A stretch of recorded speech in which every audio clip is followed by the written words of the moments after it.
yay kala ahaayeen labada naag ee u dhaxay laba nebi oo haddana naarta in ay gelayaan qur'aanka lagu sheegay. Waxaad sheegtaa suuradaha ambiyada loogu magac daray. Maxay ahayd magaca suuraddii ka oysiisay boqorkii xabashida ee noolaa xilligii rasuulka sallallahu alayhi wasallam? Assalaamu calaykum waraxmatullaahi wabarakaatuh. Ramadaan wanaagsan walaal. وعليكم السلام ورحمة الله وبركاته. waxaad sheegtaa suuradda ugu weyn ee qur'aanka kariimka. بسم الله وحده والصلاة والسلام على من لا نبي بعده. سورة أقوين قرآن كريمك وسورة الفاتحة أما الحمد وأنا سورة كواد قرآن كريمك وحينك كوابنتهاي تضبع آيادات. sidoo kale waa maxay suuradda ugu yar ee qur'aanka kariimka? سورة أقوير أما أقوغابان قرآن كريمك كجرت وسورة الكوثر أما إن أعطيناك وأنا سورة بقول إيسيديدات قرآنك وحينك كوابنتهاي 6 آيادات. imise jus ayaa qur'aanka kariimka loo qaybshaa? marka hore qur'aanka kariimka waxaa loo qaybshaa 7 jalaad 30 jus iyo 120 xisbi. sidoo kale halkii jalaad wuxuu ka kooban yahay 4 jus, halkii jusna wuxuu ka kooban yahay 4 xisbi. waayihee imise suuradood ayuu qur'aanka ka kooban yahay? sidoo kalena imise aayadood ayuu qur'aanka ka kooban yahay? qur'aanka kariimka wuxuu ka kooban yahay 114 suuradood. aayadihiisana waxaa lagu sheegaa in ay gaarayaan 6236 aayadood. waxaad sheegtaa suuradda ugu dheer suuradaha qur'aanka kariimka. suuradda ugu dheer ee qur'aanka kariimka ku jirta waa suuradda barakaysan ee suuratulbaqara waxayna ka kooban tahay 286 aayadood. waana suuradda labaad ee ugu weyn qur'aanka kariimka marka laga soo tago suuratulfaatixa. imise goor ayay kelmadda allah ee lafduljalaalaha ah ku soo aroortay qur'aanka kariimka? magaca weyn ee allah ee lafduljalaalaha ah qur'aanka kariimka waxaa lagu sheegay 2697 jeer. sidoo kale waa aayadee aayadda qur'aanka kariimka ugu dheer? aayadda ugu dheer ee qur'aanka kariimka ku jirto waa aayadda 282 ee suuratulbaqara waxaana loo yaqaanaa aayadda deynta ama aayatulqardi. waana aayadda yaa ayuha aladiina aamanuu idaa tadaayantum bidaynin ilaa ajalin musamman faktubuuh ilaa aakhiri alaaya. waxaad sheegtaa suuradaha ambiyada loogu magac daray.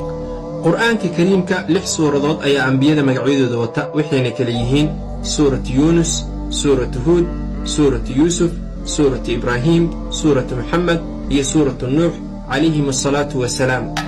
waa maxay kelimadda kala barta qur'aanka kariimka?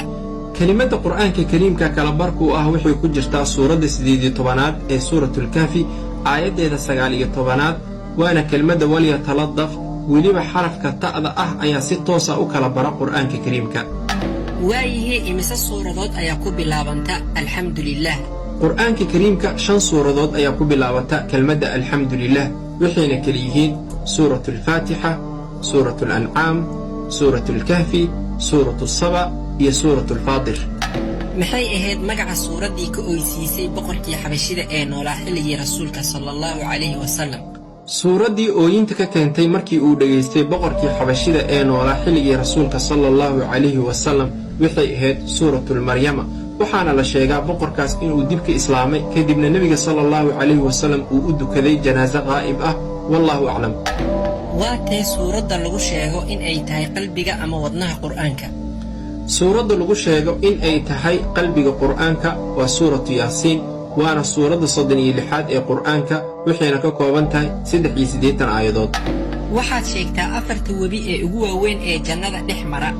4 webi ee qur'aanka kariimka lagu sheegay waxay kala yihiin webi biyo ah, webi caano ah, webi khamri ah iyo webi malab ah.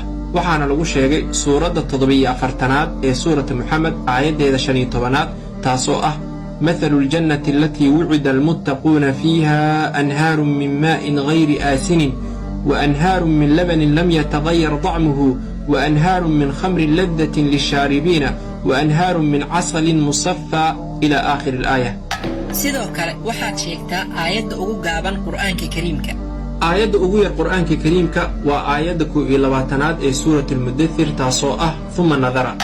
yay kala ahaayeen labada naag ee u dhaxay laba nebi oo haddana naarta in ay gelayaan qur'aanka lagu sheegay? waa xaasaskii ay qabeen labadii nebi ee nuux iyo luud waxaana lagu sheegay qur'aanka aayadda 10aad ee suuratu taxriim taasoo dhahaysa ضرب الله مثلا للذين كفروا امرأة نوح وامرأة لوط كانتا تحت عبدين من عبادنا صالحين فخانتاهما فلم يغنيا عنهما من الله شيئا وقيل ادخلا النار مع الداخلين.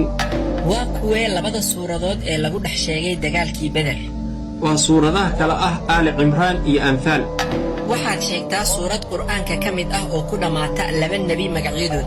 waa suuradda 78aad ee suuratul aclaa ama sabbixisma rabbika alaclaa aayaddeeda 19aad oo ah aayadda ugu dambayso taasoo dhehaysa suxufi ibraahiima wa muusaa. imise jeer ayaa lagu sheegay magaca Muxamed qur'aanka kariimka? magaca Muxamed qur'aanka kariimka waxaa lagu sheegay 4 jeer oo keliya. sheeg suuraddii lagu sheegay dagaalkii Khandaq. waxaa lagu sheegay suuradda 33aad taasoo ah suuratul axzaab. ugu dambayn waxaad sheegtaa suuraddii lagu sheegay dagaalkii Xunayn. dagaalkii Xunayn waxaa lagu sheegay suuradda 9aad ee suuratu tooba ama baraa'atu min allaahi wa rasuulih. bulshoy haddii barashada qur'aanka loo geli jiray safar hadda waxaad ku baranaysaa qur'aanka iyo culumta islaamka adiga oo jooga hoygaaga ama goobtaada shaqo. dugsiga online-ka ee barashada qur'aanka iyo culumta islaamka duruusta uu sida taxaanaha u bixinayo waxaa ka mid ah barashada qur'aanka iyo higaada, culumta shareecada, tarbiyada ubadka iyo luqadda carabiga, qiraa'aadka qur'aanka kariimka iyo barashada salaada. isqoristu waa ay socotaa ee wixii faahfaahinaya intaasi dheer kala xidhiir tilifoonada iyo ciwaanada kuwa